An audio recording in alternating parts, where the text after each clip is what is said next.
Maka ciri-ciri kita yang berhasil melewati puasa sebulan yang Sallallahu ala Muhammad Sallallahu alaihi wasallam. Bapak Ibu yang dimuliakan Allah, dimanapun kita berada, Tuhan kita tetap sama, yang kita sembah sama, karena ini adalah buminya. Meskipun ada yang sedang mengalami siang, ada yang sedang mengalami malam, itulah tanda bahwa ada yang mengatur alam ini. Dialah Allah, yulijul laila fin nahar wa yulijul nahar fil lail, yang menggantikan malam menjadi siang, siang menjadikan malam. Semuanya terjadi begitu saja, semuanya terjadi begitu rapi. Itulah yang disebut rububiyah. Allah mengatur alam semesta. Maka tiada lagi yang pantas kita katakan kecuali puja puji hanya kita serahkan yang sepantasnya untuk Allah Ta'ala, sebagaimana layaknya ia dipuji, sebagaimana pantasnya ia disanjung, bukan seperti yang hanya kita bayangkan, tapi sebagaimana sifatnya yang ia miliki. Tiada juga kita lupa mengirimkan tanda cinta kasih kepada baginda Rasulullah Sallallahu Alaihi Wasallam, karena berkah beliaulah sekarang kita dan Bapak Ibu diizinkan Allah mendapatkan ridha Allah beribadah di negeri yang minoritas. Ini tidaklah mungkin terjadi kecuali dengan rahmat Allah Subhanahu wa Ta'ala. Dan Allah mengatakan rahmat Allah itu adalah Rasulullah.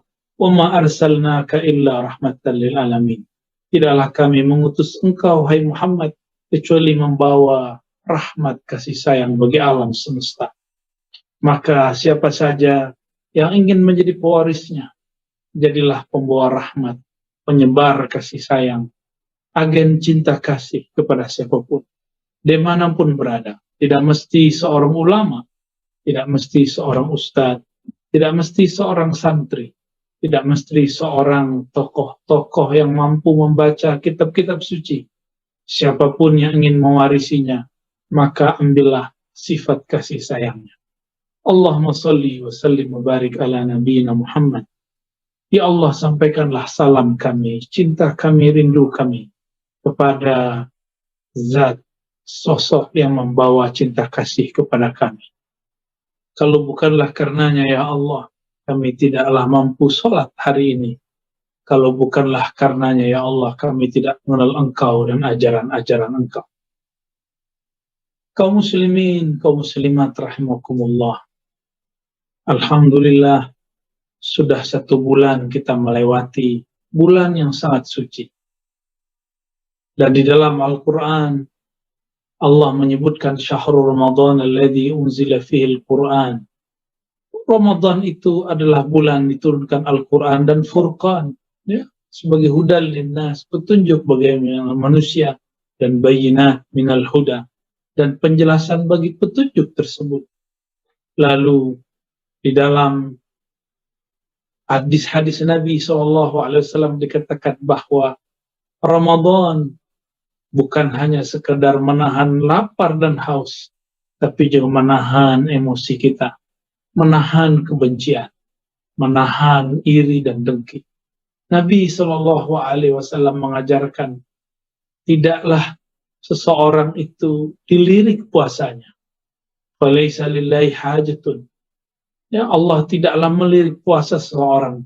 Ya, siapa yang puasanya hanya meninggalkan lapar dan haus, tapi tidak meninggalkan qaula zur, kata-kata yang kasar, kata-kata yang kotor, kata-kata yang dusta. Maka ciri-ciri kita yang berhasil melewati puasa sebulan yang lalu adalah mampu mengurangi kata-kata yang tidak bermanfaat. Min husni islamil mar'i tarkuhu ma la ya'ni. Salah satu cara, salah satu ciri daripada sempurnanya Islam seseorang, keislaman kita salah satunya adalah puasa, yaitu dengan tarkuhu ma la ya'ni, meninggalkan hal yang tidak bermanfaat. Mulailah mengurangi sosial media yang tidak bermanfaat. Mulailah mengurangi interaksi-interaksi yang tidak bermanfaat. Bermanfaat itu berarti bermanfaat untuk diri sendiri dan orang lain. Bermanfaat untuk alam semesta. Bermanfaat untuk dunia dan akhirat. Tentunya manfaat yang paling kita perlukan adalah manfaat di akhirat sana. Bapak Ibu, jamaah Idul Fitri yang makan Allah. Idul Fitri, Aid berarti kembali. Fitr berarti makan. Aid juga berarti merayakan. Maka Idul Fitri berarti merayakan kembali, mensyukuri nikmatnya makan. Fitr oleh ulama kita diartikan fitri, fitrah. Maka sebagian mengatakan Idul Fitrah, kembali kepada fitrah. Meskipun secara bahasa ini banyak dikritik oleh para ulama, tapi maknanya sesuai dengan hadis Nabi, ghufira lahu ma taqaddama min dzambi. Orang yang serius bersungguh-sungguh melewati malam-malam Ramadan, siang-siang Ramadan, maka Allah ampuni dosa-dosanya masa lalu. Barangkali itu kesesuaian yang disebut kembali kepada fitrah. Tentunya itu adalah dosa-dosa yang kecil, dosa-dosa yang besar. Mesti kita bertobat dan mengaku di hadapan Allah Subhanahu wa ta'ala. Jamaah Idul Fitri yang bukan Allah, meskipun jauh dari kampung halaman, ruh kita sebenarnya tidaklah jauh. Al-arwah junudun mujannadah. Arwah itu mereka berbaris-baris, mereka berkumpul. Jika mereka mengenal dahulu, maka mereka akan mengenal sekarang. Jika mereka dahulu tidak mengenal, maka sekarang pun tidak bersapa-sapaan, dan mereka pun tidak berbaikan. Bapak Ibu yang bukan Allah, inilah sifat daripada ruh. Ruh itu ketika ditiupkan Allah ke dalam jasad, maka menjadilah dia jiwa. Di dalam jiwa itu ada qalbu. Qalbu inilah jika ia baik, maka baiklah semua. Jika ia buruk, maka buruklah semua. Nabi SAW mengatakan, "Idza salahat, salahal jasadu kullu." Jika qalbu itu baik, maka semuanya menjadi baik. Jika ia buruk, maka semuanya menjadi buruk. Dalam hal ini, marilah kita mulai memperbaiki isi qalbu. Karena sesungguhnya Allah Subhanahu wa ta'ala memandang ke dalam qalbu. Meskipun kita tiada yang suci, meskipun kita tiada yang selalu benar, tiada yang sempurna, kecuali hanya Allah Subhanahu wa ta'ala. Bapak Ibu yang melakukan Allah, qalbu ini di dalam Al-Quran disebutkan lebih sering daripada sholat, lebih sering daripada zakat, lebih sering daripada semuanya. Maka qalbu ini harus menjadi perhatian kita. Karena jangankan orang awam, ulama pun akan diuji qalbunya. Ulama pun akan diuji rasa di dalam batinnya. Maka Imam Ghazali mengatakan, busuk hatinya para ulama lebih berbahaya daripada busuk hatinya orang awam. Hasadal ulama, inna hasadal ulama adarru minal awam. Sesungguhnya hasadnya para ulama, penyakit hatinya para ulama lebih berbahaya daripada penyakit hatinya orang-orang awam. Karena jika manusia biasa, orang-orang biasa yang tidak memahami Al-Quran dan Sunnah, dalil-dalil dengan baik, jika dia iri, paling dia iri cuma dalam hal duniawi, iri dalam hal rezeki. Tapi jika ada ulama yang iri, maka dia iri membawa ayat-ayat suci. Dia menggunakan mimbar-mimbar suci. Dia akan menggunakan simbol-simbol yang suci untuk membenarkan sikap-sikapnya. Oleh karena itu, kami sendiri pun terus bertarung dengan diri sendiri, terus mencoba untuk melawan diri sendiri. Apa kata Rasulullah SAW? Inna a'da a'daika ma baina janbaik. Jangankan orang-orang yang awam, para asatis, para ustadz kiai, sama saja. Nabi mengatakan, musuh utamamu bukanlah orang lain, bukanlah Yahudi, bukanlah Nasrani saja, tapi musuh terbesarmu adalah dirimu sendiri, egomu sendiri, sifat burukmu sendiri. Atas dasar itulah Allah menurunkan para nabi, karena para nabi telah tiada secara jasadiah. Allah kemudian mewariskan estafet ini kepada para ulama-ulama yang mengenalnya, bukan sekedar ulama-ulama yang bermanis mulut dengan ayatnya. Di dalam Al-Quran dikatakan, innama yakhshallaha min ibadihil ulama. Sesungguhnya yang takut kepada Allah hanyalah ulama. Siapakah yang disebut ulama? Ulama itu adalah yang mengenal Allah. Namun apakah jaminan ulama itu kemudian tidak berdosa? Tentu tidak. Jika ulama saja tidak dijamin suci, apalagi kita. Maka jangan pernah mengkultuskan seorang guru. Jangan pernah mengkultuskan seorang ustaz. Apalagi hanya seorang zuriat keturunan Rasulullah. Dia tentu, jika dia tidak alim, maka hanya darahnya yang suci. Tapi sikap-sikapnya belum tentu suci. Atas dasar inilah kemudian kita memandang seseorang, memandang dengan ilmunya. Sayyidina Ali berpesan kepada murid-muridnya, la yakunul alimu aliman hatta ya'mala bi'ilmi. Seseorang itu tidak disebut berilmu sampai dia mengamalkan apa yang dia tahu. Maka kami mengajak diri sendiri dan kita semua, mulailah mengamalkan apa yang kita tahu. Dan mulailah mencari apa yang kita tidak tahu. Utlubul ilma. Carilah ilmu. Dan ilmu itu yang paling mulia adalah ilmu mengenal pemilik alam semesta. Tidaklah usah jauh-jauh memandang alam, gunung, pohon, langit. Alam yang paling dekat dengan kita adalah diri kita sendiri.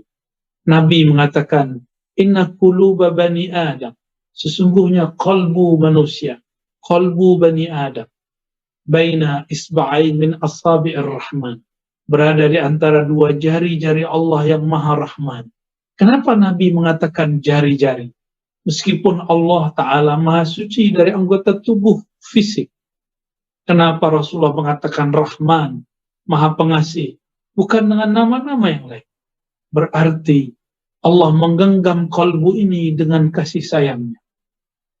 Maka jika Allah sedang merubah isi hati seorang hamba, sebenarnya Allah sedang merubahnya dengan kasih sayangnya. Tapi karena si hamba tidak mengenal Allah, dia berprasangka kepada Allah. Akhirnya mengatakan Allah tidak adil kepadanya. Allah menakdirkan yang buruk kepadanya. Padahal apapun yang Allah ubah dari dalam kalbunya, semuanya diarahkan kepada kasih sayangnya. Jamaah yang memuliakan Allah, Idul Fitr, kembali merayakan hari makan, hari bersyukur. Nabi mengatakan, at-ta'imus syakir, tas-sa'imus sabir. Orang-orang yang makan, dia bersyukur, nilainya sama seperti orang yang berpuasa dan dia bersabar. Maka jika hari ini Allah izinkan kita makan, minum, halal bihalal, maka makan minumlah dengan penuh kesyukuran. Inilah yang disebut dalam hadis tadi, orang yang makan minum penuh rasa syukur, berterima kasih kepada Allah, dinilai sama dengan orang berpuasa. Itu sebabnya puasa pada hari ini haram, karena kita diwajibkan bersyukur. Dan Allah mengatakan, wa qalilun min ibadiyas syakur. Sedikit sekali di antara hambaku yang syukur, yang bersyukur kepada Allah. Syukur itu terbagi tiga. Ada yang mensyukuri sesuatu berdasarkan materi. Jika materinya bertambah, maka bertambahlah tanda terima kasihnya. Ada yang bersyukurnya yang kedua, yaitu secara imateri. Dia merasakan ketenangan, dia merasakan khusyuk, dia merasakan tersentuh. Jika ini tidak terasa, dia pun kurang bersyukur. Namun ada yang bersyukur tanpa syarat. Bersyukur kepada Allah karena Allah layak disyukuri. Bukan karena diberi materi saja atau diberikan imateri, diberikan rezeki yang zahir ataupun yang batin. Namun dia ada saja bagi dia sudah disyukuri. Nafas ini masih berjalan, masih dapat menarik udara, menghirup udara, mengeluarkannya kembali. Jantung masih dapat berdegup. Semua ini sudah pantas disyukuri. Ada seseorang bertanya kepada seorang ulama, saya sudah bertahun-tahun berdoa, kenapa Allah tidak berikan jua?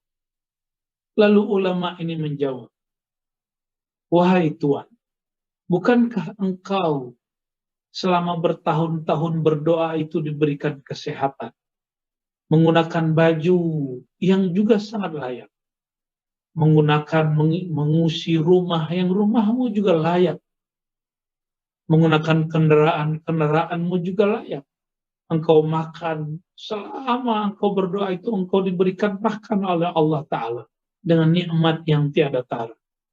Barulah orang itu sadar, iya juga. Ternyata inilah kisah yang berulang kembali terjadi di zaman Rasulullah Sallallahu Alaihi Wasallam. Di zaman Rasulullah ada seseorang datang bertanya, wahai Rasulullah, ajarkan aku satu doa.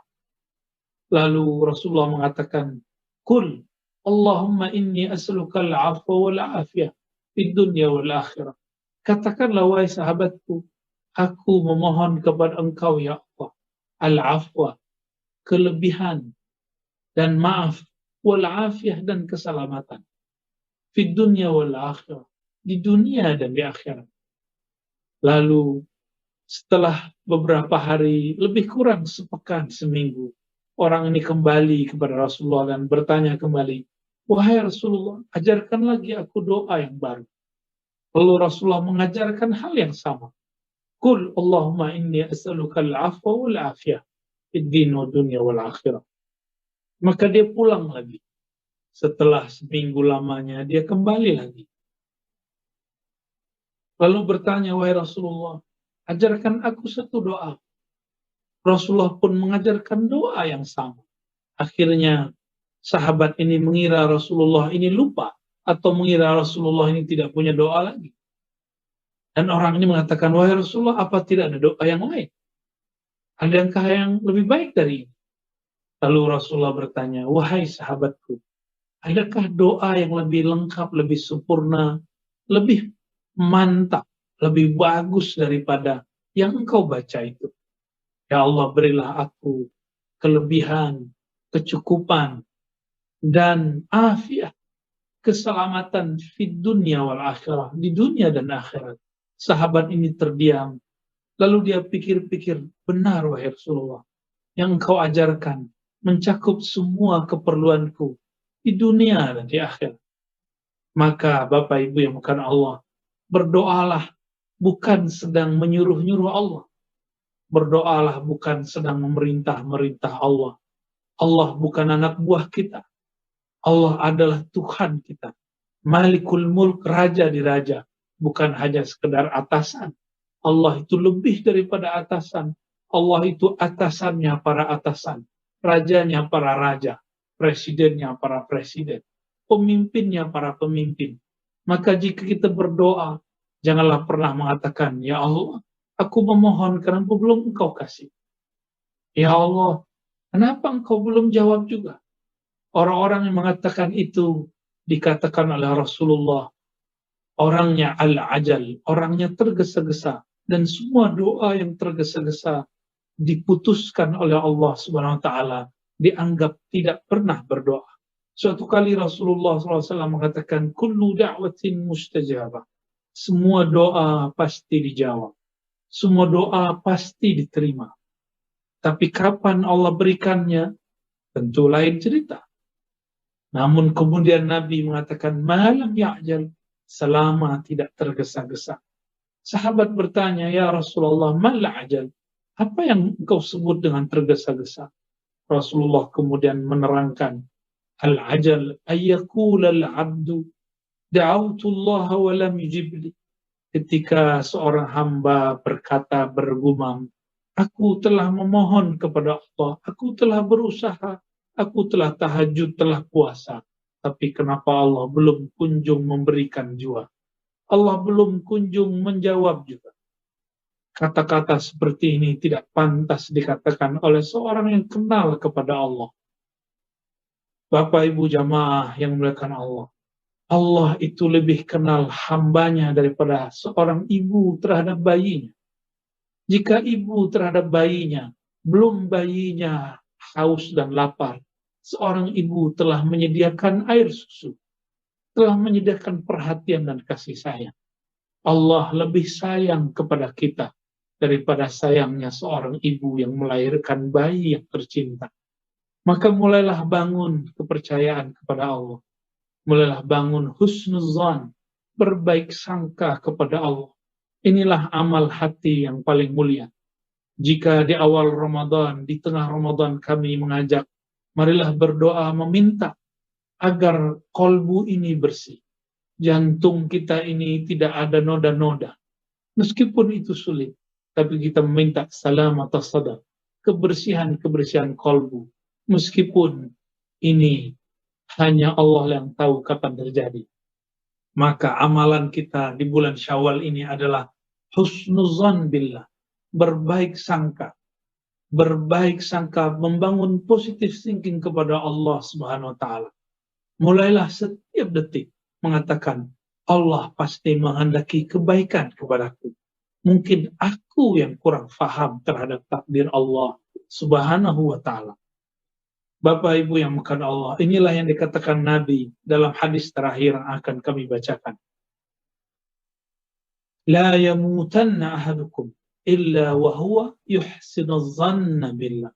Janganlah kalian mati sampai kalian berbaik sangka kepada Allah. Karena kematian itu kita tidak tahu kapan datangnya. Bisa 1 jam lagi, bisa beberapa menit lagi, bisa esok hari, bisa setahun lagi, bisa bertahun-tahun lagi, kita tidak tahu. Mungkin beberapa kawan kita, sahabat kita sudah dahulu. Ada yang tua, ada yang muda. Maka berbaik sangka itu tidak menunggu tua. Tidak menunggu badan ini, wajah ini, kulit ini keriput. Tidak menunggu tubuh ini rentah. Tapi kapanpun, saat dimanapun, mari kita berbaik sangka. Tuhan kita sama, baik di sana ataupun di mana-mana. Bapak Ibu jamaah Idul Fitri yang dimuliakan Allah, mari amalkan 2 hal ini, membersihkan kolbu dari penyakit iri, dengki, dan yang berikutnya adalah husnuzan billah, berbaik sangka kepada Allah. Ana inda dhanni abdi, aku berdasarkan persangkaan hambaku.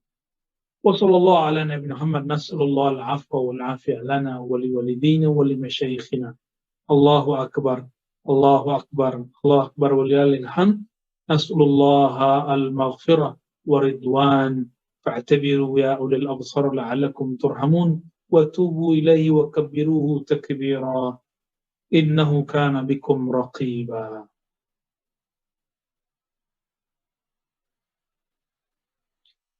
الحمد لله رب العالمين حمدا كما أمر والصلاة والسلام على حبيبه الكريم نبينا أحمد رسولنا محمد وعلى آله والمهدي خليفته وسلم.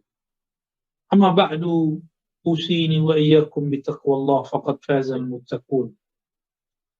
أيها المسلمون اتقوا الله حق تقاته واعرفوه حق معرفته وتعلموا أسماعه وصفاته والله يوسله إلى حقيقته إن شاء الله. ونسأل الله أن يحسن أحوالنا ويغيرنا إلى أحسن الأحوال. إن الله ملائكته يصلون على النبي إن الله ملائكته يصلون على النبي يا أيها الذين آمنوا صلوا عليه وسلموا تسليما. اللهم صل على سيدنا محمد وعلى آل سيدنا محمد كما صليت على سيدنا إبراهيم وعلى سيدنا إبراهيم وعلى آله وبارك على سيدنا محمد وعلى سيدنا محمد كما باركت على سيدنا إبراهيم وعلى سيدنا إبراهيم في العالمين إنك حميد مجيد. الدعاء اللهم اغفر للمؤمنين والمؤمنات والmuslimin wal muslimat al-ahya'i minhum wal amwat. Ya Allah, ampunilah kami, ampunilah semua orang-orang yang percaya kepada Engkau dimanapun mereka berada, yang sedang mengalami siang ataupun sedang mengalami malam. Allahumma bi'izzatika wa bimaghfiratika faghfir lana. Ya Allah, dengan keluasan ampunanmu, sebesar apapun dosa kami, maka ampunilah ya Allah. Allahumma ya Sattar, ustur auratina bisitrikal jamil. Ya Allah yang maha indah, aib kami sangatlah banyak, noda hati kami tiadalah terkira, namun sifat-sifatmu, cahayamu sangatlah indah. Maka ya Allah, penuhilah jiwa kami, kolbu kami dengan cahaya-cahaya namamu yang indah, cahaya-cahaya sifatmu yang sempurna. Allahumma ya Allah, jika Engkau memancarkan satu saja cahaya Engkau kepada kami, tentulah tidak membuat Engkau berkurang, tidaklah membuat Engkau kehilangan apapun. Maka dengan kemurahan-Mu ya Allah, farhamna fa'afrigh alaina nura wa sabra. Maka ya Allah, dengan kemurahan-Mu, limpahilah kami cahaya-cahaya kebaikan, limpahi kami sifat-sifat mulia. Allahumma ya muqallibal qulub tsabbit qulubana ala dinika wa ta'atik. Ya Allah yang membolak-balik hati kami, yang selalu melirik hati kami, ajarkan, latihlah, biasakanlah hati kami merasa dipandang oleh Engkau. Ajarilah kolbu kami merasa Engkau selalu awasi, sehingga kami selalu berhati-hati dalam bersikap, berkalam, dan melakukan apa saja ya Allah. Ya muqallibal qulub tsabbit qulubana ala dinika wa ta'atik. Allahumma rabbana atina fid dunya hasanah wa fil akhirati hasanah wa qina adzabannar. Walhamdulillahi rabbil alamin. Ibadallah, innallaha ya'muru bil adli wal ihsan wa ita'i dzil qurba wa yanha 'anil fahsya'i wal munkari wal baghi. Ya'izukum la'allakum tadhakkarun. Fadhkurullaha yazkurkum washkuru 'ala ni'amihi yazidkum wa la dzikrullahi akbar. Assalamualaikum warahmatullahi wabarakatuh. Jamaah yang memuliakan Allah, puji syukur kepada Allah Subhanahu wa taala dengan ma'unah, bantuan hidayah dari Allah Subhanahu wa taala. Alhamdulillah, Allah izinkan kita untuk bisa menyembahnya pagi ini, untuk bisa bertakbir memujinya pagi ini. Di dalam hadis Nabi dikatakan, beliau mengajarkan seorang sahabat agar membaca doa, Allahumma inni ala dzikrika. Wahai sahabatku, bacalah doa, ya Allah, bantulah aku mengingat Engkau. Maka salah satu ciri orang dibantu oleh Allah, dia dimudahkan mengingat Allah Subhanahu wa taala. Semoga hadirnya kita pagi ini dan qiyamul lail, puasa yang kita kerjakan selama ini, tanda Allah SWT membantu kita. Amin ya rabbal alamin. Nikmat inilah yang kita syukuri, nikmat inilah yang kita kemudian kembalikan kepada Allah Subhanahu wa taala. Syukur nikmat sederhana, antaral mun'imah, engkau melihat, menyadari siapa yang memberi nikmat, dan yang maha memberi nikmat adalah Allah Subhanahu wa ta'ala. Jika kita memberi hadiah, kita suka dikenal, kita suka diketahui bahwa si pemberi hadiah adalah kita. Jika tadi Bapak Ibu bersedekah, ingin namanya dikenal, sebenarnya itu bukan sifat kita, tapi itu sifat Allah. Allah yang boleh seperti itu. Hanya Allah yang boleh memandang dirinya memberi, sedangkan makhluk tidak boleh merasa dirinya memberi. Itulah yang dimaksud asyukur. Syukur, kita memandang, menyadari bahwa nikmat ini dari Allah Subhanahu wa taala. Dan salawat dan salam mari kita kirimkan kepada hamba Allah yang paling bersyukur, Sayyidina Muhammad sallallahu alaihi wasallam. Beliau itu mengajarkan sahabat tidak selalu mengancam, tidak juga selalu memberikan kabar-kabar gombal. Amalkan ini dapat pahala, tidak selalu. Kamu tidak lakukan ini masuk neraka, tidak selalu. Nabi kadang-kadang bahkan lebih sering mengajarkan para sahabatnya bagaimana cara mengenal yang disembah, sehingga muncul kesadaran ketika bersedekah, ketika sholat, bukan lagi karena harap sesuatu, karena takut sesuatu. Siapa yang harap masuk surga, surga itu makhluk. Yang takut neraka pun makhluk. Bukan berarti kita nggak takut neraka. Kita takut neraka karena Allah mengatakan, wahai neraka, ya nar, wahai neraka, denganmu, dengan cara aku murka, yaitu aku murka dengan menyiksa hamba-hamba yang durhaka melaluimu. Jadi neraka ditakuti bukan karena nerakanya. Di waktu kita kecil, orang tua kita mengancam dengan rotan.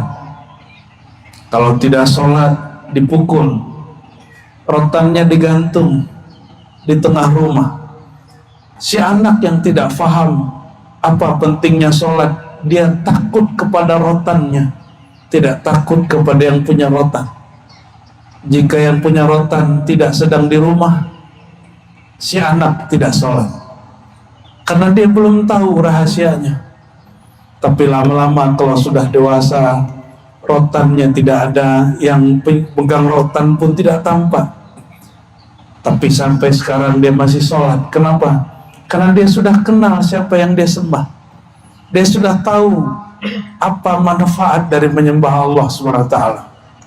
Maka Bapak, Ibu, Saudara, para ulama, para buya, kita harus meningkatkan cara kita berdakwah. Bukan lagi dengan mengancam, bukan lagi dengan mengiming-imingi sorga, tapi dengan cara mengenalkan yang punya sorga, yang punya neraka, Allah Subhanahu wa ta'ala. Jemaah Idul Fitri yang bukan Allah, Idul Fitri artinya bukan kembali kepada fitrah. Aid artinya kembali fitr, makan. Setelah sebulan tidak makan pagi ini mulai makan. Bukan Aidul Fitrah. Bahasa Arabnya apa? Aidul Fitr. Fitr berarti makan, futur. Jadi pagi ini hari raya makan. Hari raya makan. Setelah sebulan tidak makan pagi. Sederhana. Lalu apakah hari ini menang? Belum tentu juga kita menang. Karena Nabi tidak pernah mengatakan ini hari kemenangan, ini hari kembali makan. Namun Nabi mengatakan orang yang berpuasa, orang yang qiyamul lail, kalau Allah terima, Allah ampuni dosanya. Ghafarallahu lahu ma taqaddama min dzambi. Allah ampuni dosanya. Apakah pengampunan dosa itu kemenangan? Jawab sendiri. Apakah itu sebuah kemenangan atau sebuah hadiah? Jemaah yang bukan Allah, maka kita pun harus memperbaiki istilah-istilah kita beragama. Ini hari bukan kembali fitrah, ini hari kembali makan. Maka kalau ada orang sholat sekali sejumat, alhamdulillah. Ada orang sholat sekali setahun, alhamdulillah, masih ada nur Allah di kalbunya. Kita tidak usah sindir-sindir juga. Sudah mau dia menyembah Allah walaupun sekali-sekali, siapa tahu nanti berkali-kali, dan dia wafat mati dalam kali-kali itu. Dan belum tentu juga orang yang malam kemarin selalu Idul Fitri, Qiyamul Lail, Tarawih, yang selalu kemudian berpuasa karena dia merasa suci dengan Qiyamul Lailnya, merasa suci dengan tarawehnya, merasa soleh dengan puasanya, tahu-tahu meninggalnya karena merasa soleh. Allah paling benci dengan orang paling merasa soleh. Apa kata Allah dalam hadis qudsi? Kullu bani Adam khatta'un. Semua anak Adam itu pasti punya salah. Tanya ini ustaz-ustaz buya-buya ini, dosanya lebih besar dari orang awam. Karena mereka tahu lalu mereka buat. Apalagi kita. Namun sebaik-baik orang yang bersalah, at-tawwabun, yang mengaku dia salah, yang mengaku dia bukan orang benar. Ini hadis qudsi. Allah tidak berikan pengecualian. Seluruh manusia pasti berbuat salah. Tapi sebaik-baik yang berbuat salah, yang mengaku salah, yang merasa salah. Coba perhatikan ketika Sayyidina Adam terusir dari sorga. Apakah Nabi Adam menyalahkan iblis? Ya Allah, aku terusir dari surga karena iblis. Apakah Nabi kita, kakek kita Nabi Adam menyalahkan iblis? Tidak. Dia mengatakan, Rabbana zalamna, kami yang salah ya Allah. Aku Adam yang salah. Ini Hawa yang salah, bukan salah iblis. Kenapa? Karena syaitan masuk ke masjid tetap syaitan. Maka jika ada kekasih Allah, hamba Allah, masuk ke tempat maksiat, dia tetap hamba Allah. Tapi kalau syaitan masuk ke masjid, dia tetap jadi syaitan. Maksudnya adalah orang baik kemanapun dia diletakkan, dia nggak akan menjadi jahat. Maka benarlah kata Imam Qushairi menukil dari imam-imam terdahulu, ketika kita hendak mensucikan diri dengan cara beruzlah, menjauhkan diri dari makhluk, maka ini pun ada dua model orang. Yang pertama, dia menjauhkan makhluk karena menuduh makhluk merusak dirinya. Ini banyak kita dengar artis-artis taubat. Lalu kata dia apa? Saya tidak mau lagi kembali ke komunitas yang lama, kawan yang lama, karena mereka membuat aku menjadi penjahat, menjadi pendosa. Dia menyalahkan orang lain karena dosanya. Ini hijrah, tapi tidak sesuai dengan sunnah Nabi Muhammad SAW. Dia hijrah, dia tobat, tapi tobatnya tobat syaitaniyah, tobat dengan cara menyalahkan orang. Maka Imam Qushairi mengatakan, yang terbaik bukan itu. Kenapa engkau beruzlah, engkau menjauhi orang-orang dulu, kawan-kawanmu yang lama? Bukan karena engkau merasa dirusak oleh mereka, tapi tuduhlah dirimu lah yang merusak mereka. Tuduh diri kita yang jahat. Inilah rahasia sir yang diajarkan Nabi Adam, kakek kita semua. Nabi Adam terusir dari surga, yang dia salahkan dirinya bukan syaitan, bukan iblis. Bapak Ibu jamaah yang makan Allah, oleh karenanya taubat itu ada dua. Ada taubat nasuha, taubat yang tulus, itulah taubatnya Nabi Adam. Ada taubat yang tidak tulus, itulah taubatnya syaitan. Satu kali syaitan, iblis ini datang kepada Nabi Adam, ingin diskusi tapi tidak jadi. Lalu dia undur sampai masalah datang cucu Nabi Adam bernama Musa. Apa kata iblis? Hei Musa, engkau kan pintar. Ternyata iblis pernah sadar, karena iblis itu dari kalangan jin. Jin itu diberikan masa untuk sadar. Wa ma khalaqtul jinna wal insa illa liya'budun. Jin dan manusia dicipta untuk menyembah aku. Mungkin iblis yang dari bangsa jin ada kesadarannya, ada penyesalannya. Datanglah ia kepada Nabi Musa. Hadis Sahih Bukhari. Apa kata iblis?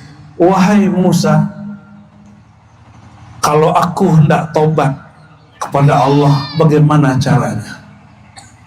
Nabi Musa sangatlah cerdas. Apa kata beliau? Oke, ikuti saya. Maka berjalanlah mereka sejauh perjalanan, sampailah di suatu gundukan tanah. Lalu Nabi Musa alaihissalam mengatakan, wahai iblis, bukankah engkau ingin tobat kepada Allah? Kata iblis, betul wahai Musa. Oh, ternyata nabi-nabi ini kadang-kadang berkawan juga dengan syaitan, karena syaitan butuh pencerahan. Bayangkan, selevel Nabi tidak menolak iblis. Ini baru belajar zikir sedikit, sudah benci kepada orang yang lain faham. Selevel Nabi tidak menolak iblis. Apa kata Nabi Musa? Wahai iblis, betulkah engkau ingin tobat kepada Allah? Kata iblis, betul wahai Musa. Ini kubur kakekku Adam, sujudlah kepadanya. Iblis yang tadinya semangat untuk tobat, egonya muncul kembali. Apa kata dia? Musa, jangankan dia sudah berbau berkalang tanah, dia masih hidup pun aku tidak bisa hormat. Inilah dosanya iblis. Apa dosanya iblis yang tidak bisa dia sadari? Dia merasa tidak berdosa. Dia merasa dirinya lebih baik dari yang lain. Maka benarlah kata Imam Nu'taillah Sekandari, jangan engkau kagum kepada taatmu. Jangan engkau kagum dengan orang taat. Siapa tahu itu akhir dia taat. Akhir dia taat maksudnya itu akhir dia berbuat taat karena Allah. Setelah itu dibuat taat dan merasa suci. Hati-hati juga, kita nggak boleh benci juga dengan orang maksiat. Siapa tahu itu terakhir dia maksiat. Setelah itu dia menyesali maksiatnya. Bapak, Ibu, Saudara yang bukan Allah, mungkin kita berpikir, saya kan nggak ada dosa. Karena kita berpikir dosa itu cuma dosa mata, dosa telinga, dosa lisan, dosa kemaluan, dosa ngambil harta orang. Dosa yang paling besar bukan itu. Dosa yang paling besar itu dosa yang ada di dalam kolbu. Maka dalam Al-Quran dikatakan, wala takun minal ghafilin, jangan engkau menjadi orang yang lalai. Sibuk dengan orang, lupa dengan diri, itu juga dosa. Apalagi hidup bersosial, bermasyarakat. Ini banyak orang berbuat, mohon maaf, berbuat hal-hal yang bagus mungkin di kacamata awam, tapi bukan karena Allah, tapi karena tidak enak dengan orang kampung. Apalah kata orang nanti. Kita tidak sadar kalau itu adalah riya. Itulah sebabnya kenapa orang-orang kemudian gampang tersinggung, harap dipuji. Ternyata riya itu tidak hanya harap dipuji, juga ada yang satu lagi, takut dicaci. Mengatakan apalah kata orang nanti, itu bagian dari riya. Bapak Ibu yang bukan Allah, takbir yang kita baca tadi, Allahu Akbar, itu lafaz Allah jika diturunkan ke bukit bisa longsor, diturunkan kepada gunung bisa meletus. Makanya Allah tidak berikan gunung, langit, bumi pemikul nama Allah. Di mana Allah letakkan nama Allah itu? Idza dzukirallah wajilat qulubuhum. Jika disebut nama Allah yang bergetar kalbu, maka nama Allah itu diberikan untuk kalbu. Jadi jika mengajarkan tentang Allah, nama Allah, bukan untuk kalbu orang lain, untuk kalbu kita dahulu. Karena kolbu itu dia ada 3 jenisnya. Seperti orang yang sedang sakit, ketika tidak ada makanan yang nikmat. Bukan makanannya yang tidak nikmat, badannya yang lagi sakit. Jika kita buat rendang, buat gulai, makanannya tidak terasa nikmat, mungkin mulut kita sedang sariawan. Itu disebut qalbun marid, kalbu yang sakit. Makanan kalbu adalah mengenal Allah, menyebut nama Allah. Kenapa ada orang terganggu dengan nama Allah? Atau kita tidak menikmati nyebut nama Allah? Jangan tuduh orang lain. Jika kita sholat tidak khusyuk karena ada orang berisik, orang ramai kiri kanan, tidak usah marahi orang lain. Tapi mungkin pikiran kita yang sedang berisik, kalbu kita yang sedang ramai. Ada kalbu yang mati. Kalbu orang mati itu, anzartahum an lam tazirhum la yu'minun. Engkau beri peringatan, tidak peringatan, tidak akan mendapat peringatan. Tapi itu satu ayat. Di ayat yang lain, Allah jika berkehendak ingin menghidupkan sesuatu, maka Allah beri hujan semalam. Lihatlah padang yang tandus di padang pasir. Ini zaman sudah beda semenjak global warming. Daerah-daerah yang ada di gurun padang pasir, setiap kali kena hujan 2 bulan setelah itu hijau. Bayangkan padang pasir sudah tidak ada bibit-bibit yang bagus, beri hujan 2 bulan ada rumput tumbuh. Artinya apa? Semati apapun batin seseorang, jika dihujani terus dengan nama Allah, pasti dan tidak akan tumbuh. Jangan dihujani dengan ancaman, orang temah lari. Jangan dihujani dengan kemudian puji-pujian, nanti dia lupa diri. Bapak Ibu yang karena Allah, bagian akhir yang mau saya sampaikan, ada kalbu yang sehat. Mana kalbu yang sehat? Kalbu yang sehat, ala bi dzikrillahi tatma'innul qulub. Ketahuilah dengan mengenal Allah, menyebut nama Allah, kalbu bergetar. Maka sebut nama Allah menggetarkan kalbu, itu indikator cara tanda-tanda kalbunya sehat. Kalau ada kita nyebut nama Allah di dalam diri, lalu terasa nikmatnya, terasa ketenangan nyamannya, insya Allah itu tanda kalbunya sehat. Silakan dicoba sendiri, kalau zikir bisa tahan lama atau tidak. Jika gelisah berzikir, berarti kalbunya sakit, seperti orang sedang diinapkan di rumah sakit, dia gelisah. Tapi jika kalbunya sehat, mainan dan makanan kalbu adalah mengenal Allah. Maka perhatikan orang-orang yang kalau lagi sedang belajar tentang suatu ilmu mengenal Allah, dia bisa duduk 2, 3, 4, 5 jam. Seperti anak-anak main game.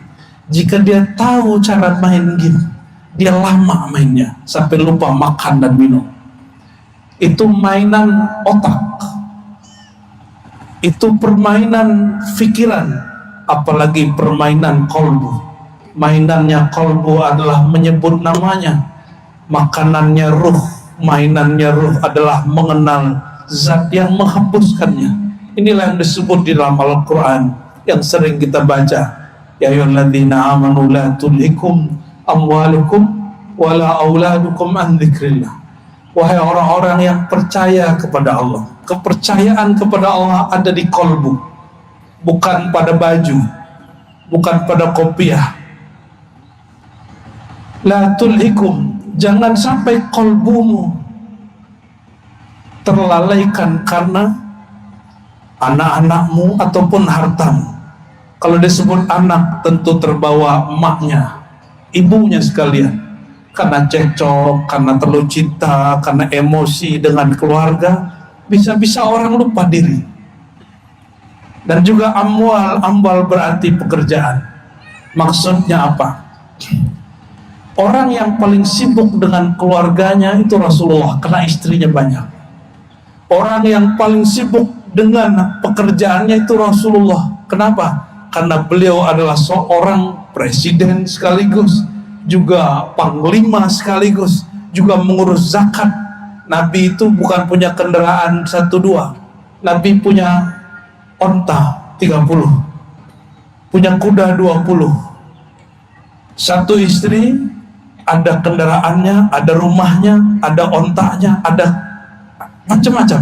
Nabi itu sangat kaya, sangat sibuk, tetapi beliau dengan sibuknya tidak lupa kepada Allah Subhanahu wa ta'ala. Karena lupa, lalai itu di kolbu, kolbunya selalu bersama Allah.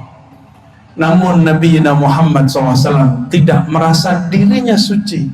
Maka beliau, bayangkan orang yang sudah selalu berjumpa dengan Allah, selalu beristighfar dan mengatakan, innahu la yughanu ala qalbi, sungguh kalbuku kadang juga terganggu, maka aku minta ampun kepada Allah 70 kali sampai 100 setiap hari.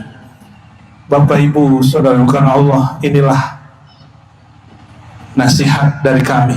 Jika Nabi menyadari, menyesali masalahnya 70 kali setiap hari, kita yang tidak terjamin ini harusnya lebih banyak dari itu. Kesimpulan khutbah kita pada pagi ini, yang pertama, Idul Fitr kembali kepada makan, bukan kembali suci, kesucian urusan Allah. Dan yang kedua, ciri-ciri orang yang hatinya sehat, disebut nama Allah, hatinya nyaman. Maka kalau ditanya, apakah hatiku sakit atau tidak, sebut saja nama Allah, nyaman atau tidak. Dan yang terakhir, selevel Nabi Musa tidak pernah menolak makhluk paling terlaknat di alam semesta bernama iblis. Maka orang-orang yang hina seperti kita, pendosa seperti kita, jangan jugalah menolak dan menghina orang-orang yang terhina. Siapa tahu kita lebih hina dari mereka. Semoga Allah Ta'ala menerima semua puasa kita, semua qiyamul lail yang pernah kita lakukan. Semoga Allah Ta'ala jadikan rumah tangga, kampung, negeri kita ini menjadi negeri yang penuh berkah, diampuni oleh Allah Subhanahu wa Ta'ala, dijadikan generasi muda kita generasi yang kenal Allah Subhanahu wa Ta'ala. Amin ya rabbal alamin. Fa'tabiru ya ulil absar la'alakum turhamun. Allahu akbar, Allahu akbar, Allahu akbar, Allahu akbar, Allahu akbar, walillahil hamd. Ushidukum bi an la ilaha illallah wa anna Muhammadan abduhu wa rasuluhu. Allahumma salli wa sallim wa barik alaihi, amma ba'du. Usikum ayyuhal muslimun, ittaqullah haqqa tuqatih wa la tamutunna illa wa antum muslimun. Innallaha malaikatahu yusalluna 'alan nabi ya ayyuhalladzina amanu sallu 'alaihi wa sallimu taslima. Allahumma salli 'ala nabiyyina Muhammad wa 'ala alihi wa ashabihi ajma'in.